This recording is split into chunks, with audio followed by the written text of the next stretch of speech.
ये फूंक दिए, जनता की गाड़ी कमाई, आपकी पार्टी बनाने के काम आई। कितना शर्मिंदगी महसूस कर रहे हैं आज आप इस आदेश को लेकर? देखिए हिमांशु जी, आम आदमी पार्टी जिस तरह की राजनीति का वादा करके आई थी सत्ता के अंदर, हम अक्षरशः उसी बातों का पालन कर रहे हैं।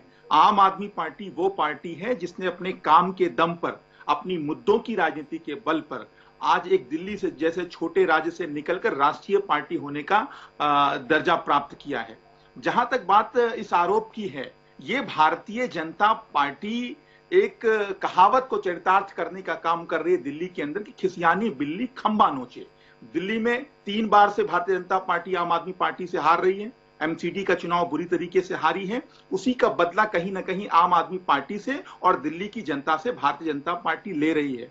सवाल तो भारतीय जनता पार्टी से पूछा जा रहा है। आज पूरे देश में इस बात की चर्चा है कि किस तरीके से भारतीय जनता पार्टी ने दिल्ली के सर्विस डिपार्टमेंट पर अवैध कब्जा बना के रखा है, किस तरीके से असंवैधानिक तरीके से, नाजायज तरीके से दिल्ली के अधिकारियों पर नियंत्रण करने का काम भारतीय जनता पार्टी कर रही है, राजनीतिक षड्यंत्र करके आम आदमी पार्टी को बदनाम करने के लिए। हमने पूछा है, हमने बाकायदा चिट्ठी लिखकर पूछा है कि बताएं कि कौन से ऐसे विज्ञापन थे जिसमें आम आदमी पार्टी का प्रचार किया गया। क्या ये कोई नई बात है? दिल्ली के अखबारों को उठाकर देखिए हिमांशु जी, भाजपा शासित तमाम राज्यों के विज्ञापन से भरे पटे रहते हैं दिल्ली के अखबार, दिल्ली की होर्डिंग्स, दिल्ली की बैनर, दिल्ली के एडवर्टीजमेंट साइट्स। क्या उन राज्यों के सूचना विभाग के अधिकारी भी वहां के मुख्यमंत्री से सवाल करेंगे?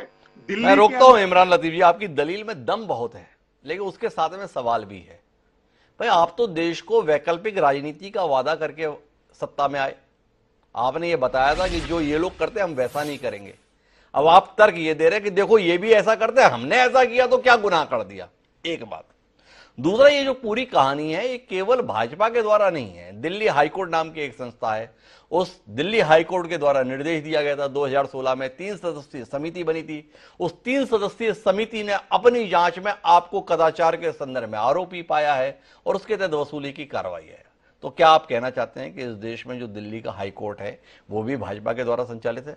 और दूसरा सवाल जो आपसे है वो इस बात को लेकर है कि जो भाजपा और कांग्रेस कर रहे हैं वही हम भी कर रहे हैं, तो सवाल क्यों है? 2। और तीसरी और आखिरी बात जो आपसे जानने की वो ये है कि इसे आप खिसियानी बिल्ली खंबा नोचे के तौर पर कहेंगे, या 163 करोड़ रुपए आपसे वसूले जाने हैं उसे आप खंबे के तौर पर देख रहे हैं? तीनों विषयों पर जरा रोशनी दे दीजिए, फिर मैं जरा सुखप्रीत जी के पास चलूं। देखिए, इस पूरे मामले में देश की जनता सब कुछ देख रही है कि मैं वही बात मैं कह रहा हूं कि क्या जिस तरीके से उत्तर प्रदेश की सरकार के तमाम तरह के एडवर्टीजमेंट दिल्ली के अखबारों में भरे पटे रहते हैं, तो क्या उत्तर प्रदेश का सूचना विभाग भी योगी आदित्यनाथ जी से सवाल करेगा, भारतीय जनता पार्टी से सवाल करेगा?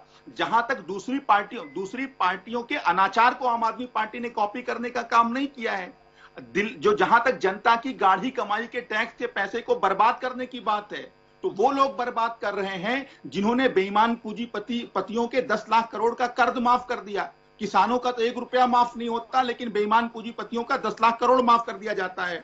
किसानों को और छोटे मोटे कारोबारियों को टैक्स पर कोई छूट नहीं मिलती, लेकिन कारपोरेट घरानों का जो कारपोरेट टैक्स है वो 30% से 22% कर दिया जाता है। 5 लाख रुपए का टैक्स माफ। कुल मिलाकर इमरान लतीफ जी की